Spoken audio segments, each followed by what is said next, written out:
নমস্কার, শুভ সন্ধ্যা। নিউজ ভ্যানগার্ডের পর্দায় আপনাদের সকলকে স্বাগত। এই মুহূর্তে আপনাদের সঙ্গে আমি রয়েছি শতাব্দী। শুরুতেই ওয়েদার আপডেটের দিকে নজর রাখবো, কারণ নভেম্বর মাস চলছে এবং তারই মধ্যে শীত কবে রাজ্যে প্রবেশ করবে সে নিয়ে দ্বিধাদ্বন্দ্বে রয়েছে রাজ্যবাসী।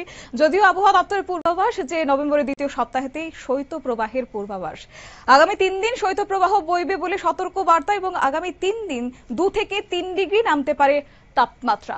বিস্তারিত যাব, সঙ্গে যুক্ত হয়েছে প্রতিনিধি শেখ মনিরুল। মনিরুল, কি জানতে পারছো? দেখো, সে মৌসুম ভবন বা আইএমডি জানিয়েছে যে আগামী 3 দিন দেশের একাধিক রাজ্যে কিন্তু শৈত্য প্রবাহ চলবে।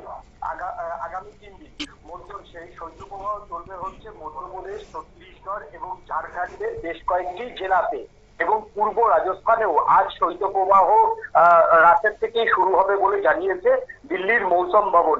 আগামী 2 থেকে 3 দিন উত্তর পূর্ব ভারতের সর্বনিম্ন তাপমাত্রা 2 থেকে 3 ডিগ্রি সেলসিয়াস কমার, কিন্তু 2 থেকে 3 ডিগ্রি সেলসিয়াস হওয়ার সম্ভাবনা রয়েছে। সেটা হচ্ছে তোমার কাশ্মীরের বেশ কয়েকটি জায়গা এবং হিমাচল প্রদেশ এবং তোমার হচ্ছে নৈনিতালের কিছু জায়গাতে 2 থেকে 3 ডিগ্রি সেলসিয়াস তাপমাত্রা নামতে পারে। আবহাওয়া দপ্তর জানিয়েছে যে তামিলনাড়ু, কেরালা এবং মাহেতে ভারী বৃষ্টিপাতের তার মধ্যে পূর্বাভাস রয়েছে। দক্ষিণের 3 রাজ্যে যখন ভারী বৃষ্টিপাতের পূর্বাভাস দিয়েছে, তখন উত্তর ভারতের একাধিক রাজ্যে শৈত্য প্রবাহের কিন্তু পূর্বাভাস দিয়েছে।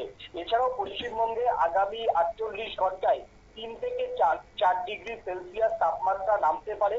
সিকিমের বিভিন্ন জায়গায় কিন্তু ভারী তুষারপাতের পূর্বাভাস দিয়েছে দিল্লির মৌসুম ভবন। নভেম্বরের প্রথম সপ্তাহ কাটার পর যখন শীত কবে পড়বে তা নিয়ে যখন দেশ জুড়ে একটা জল্পনা চলছিল, ঠিক সেই সময়তেই দিল্লির মৌসুম ভবন পরিষ্কার জানিয়েছিল যে আগামী 3 দিনই তোমার হচ্ছে মধ্যপ্রদেশ, ছত্তিশগড়, ঝাড়খণ্ডের বেশ কিছু জায়গায় কিন্তু শৈত্য প্রবাহ ফিরছে। একেবারে তাই, ধন্যবাদ।